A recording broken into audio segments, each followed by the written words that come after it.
80 के दशक की एक सांवली सलोनी अदाकार जो अपनी बड़ी बड़ी आंखों से ही अभिनय में जान डाल देती थी। उन्होंने हिंदी फिल्मों में तो कम काम किया, लेकिन थोड़ी ही फिल्मों में उन्होंने अपनी एक अलग छवि बना डाली। ये साउथ मुख्य एक्ट्रेसेस में से एक रहीं, जिन्होंने फिल्म फेयर से लेकर नेशनल अवार्ड तक अपने नाम किए। लेकिन क्या आप जानते हैं, फिल्मी पर्दे पर उन्होंने अपने पति को हमेशा देवता माना, लेकिन असल जिंदगी में 3 शादियां की। शायद ही आप यकीन कर पाएंगे कि उनको पति के साथ जेल की हवा खानी पड़ी थी।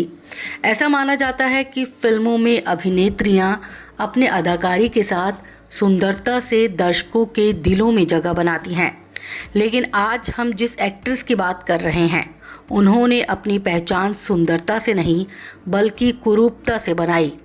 इस हिंट से शायद आप समझ गए होंगे। अगर अब भी नहीं समझे तो चलिए आपको बताते हैं कि कौन थी ये अदाकारा। साउथ इंडस्ट्री की टॉप एक्ट्रेस, जिन्होंने एक के बाद एक कई हिट फिल्में दी और साउथ फिल्म मेकर्स की पहली पसंद बन गई। आपको नसीब अपना अपना की चंदू याद है, जिनकी टेढ़ी चोटी लोगों के बीच चर्चा का विषय बन गई थी। वहीं फिल्मी पर्दे की चंदू और असल जिंदगी की राधिका शरद कुमार। राधिका की जिंदगी किसी फिल्मी स्टोरी से कम नहीं रही। उन्होंने अपनी जिंदगी में कई उतार चढ़ाव देखे और उनका सामना भी किया। राधिका का जन्म साल 1962 में चेन्नई में हुआ था। इनके पिता का नाम NR राधा था, जो तमिल फिल्म इंडस्ट्री के जाने माने एक्टर थे। इनके पिता ने 4 शादियां की थी, जिनमें से एक थी गीता, जो राधिका की मां थी और श्रीलंका से ताल्लुक़ रखती थी। ये 4 भाई बहन थे। छोटी बहन का नाम निरुषा और भाइयों के नाम राजी और मोहन थे। राधिका जब 5 साल की थी, तब इनके जीवन ने ऐसी करवट ली कि पूरी जिंदगी उथल पुथल हो गई। दरअसल उस समय राधिका के पिता तमिल सुपरस्टार MGR के पास एक मीटिंग के लिए गए थे। मीटिंग के दौरान दोनों के बीच कुछ विवाद हो गया। तभी राधिका के पिता ने MGR पर बंदूक तान दी और फिर गोली चला दी। MGR को गोली मारने के बाद उन्होंने खुद को भी गोली मार ली। आनन फानन में दोनों को अस्पताल में भर्ती कराया गया और दोनों की जान बच गई। लेकिन इस घटना के बाद MGR की आवाज़ चली गई। इस घटना के बाद राधिका के जीवन में मानो तूफान सा आ गया था।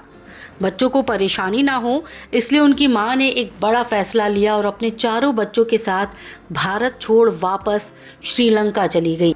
और फिर आगे की पढ़ाई राधिका की श्रीलंका में ही हुई।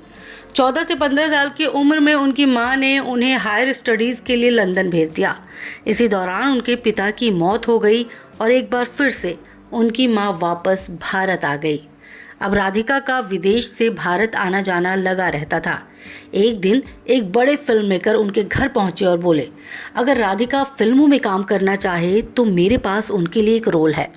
राधिका को जब ये पता चला तो उन्होंने इस फिल्म के लिए साफ इनकार कर दिया, क्योंकि उनके साथ हुई घटना के बाद से वो खुद को फिल्मों से दूर रखना चाहती थी।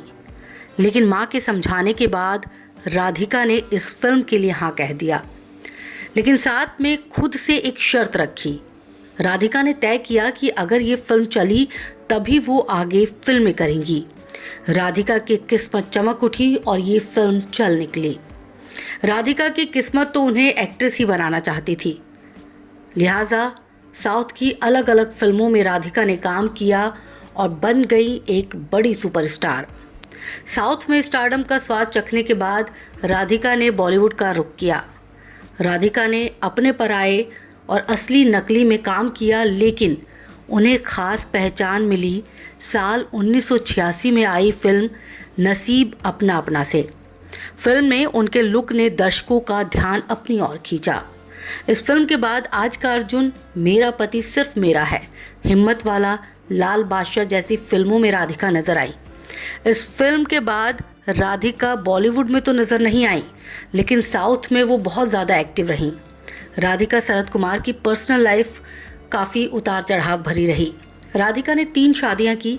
राधिका की पहली शादी साल 1985 में एक्टर और प्रोड्यूसर प्रताप पोथेन के साथ हुई थी, मगर पहली ही शादी में उन्हें वो खुशियां नहीं मिली जिनकी वो हकदार थी। नतीजा ये हुआ कि कुछ ही महीने में प्रताप और राधिका अलग अलग हो गए और दोनों ने तलाक ले लिया। एक बार प्यार में धोखा खाने के बाद राधिका ने दूसरी शादी साल 1990 में ब्रिटिश के रहने वाले रिचर्ड हार्डी से की। रिचर्ड पर वो इस कदर मरती थी कि वो देश छोड़कर उनके साथ लंदन जाकर बसने को भी तैयार हो गई। दोनों ने लंदन में घर बसाया और प्यारी सी बेटी भी हुई। लेकिन इस शादी में राधिका को वो दर्द मिला जिसके बाद वो बुरी तरह से टूट गई। मीडिया रिपोर्ट्स के माने तो दूसरी शादी के टूटने के बाद राधिका ने तय कर लिया कि वो अब तीसरी शादी नहीं करेंगी। लेकिन इसी दौरान उनकी मुलाकात हुई एक्टर शरद कुमार से। साथ में काम करते करते दोनों के बीच नज़दीकियां बढ़ने लगी। शरद कुमार हालांकि शादीशुदा थे और एक बेटे के पिता भी थे, लेकिन उन्होंने सारिका के साथ घर बसाने के लिए अपनी पहली पत्नी को तलाक दे दिया और राधिका से शादी कर ली। इस शादी से उन्हें एक बेटा भी हुआ। एक्टिंग के साथ साथ उन्होंने प्रोडक्शन में भी हाथ आजमाया और यहाँ भी राधिका सफल रही। राधिका के लिए हालात तब बिगड़ गए जब उनकी कंपनी पर वित्तीय लेन देन के आरोप लगे। राधिका के पति एक्टर शरद कुमार जो अब राजनेता हैं, उन पर आरोप लगे कि उन्होंने किसी को चेक दिया था जो बाउंस हो गया। इसी मामले में दोनों पति पत्नी को कोर्ट ने 1 साल की सजा और 5 करोड़ रुपए जुर्माना लगाया। हालांकि कुछ दिनों के बाद कोर्ट ने ये फैसला वापस भी ले लिया।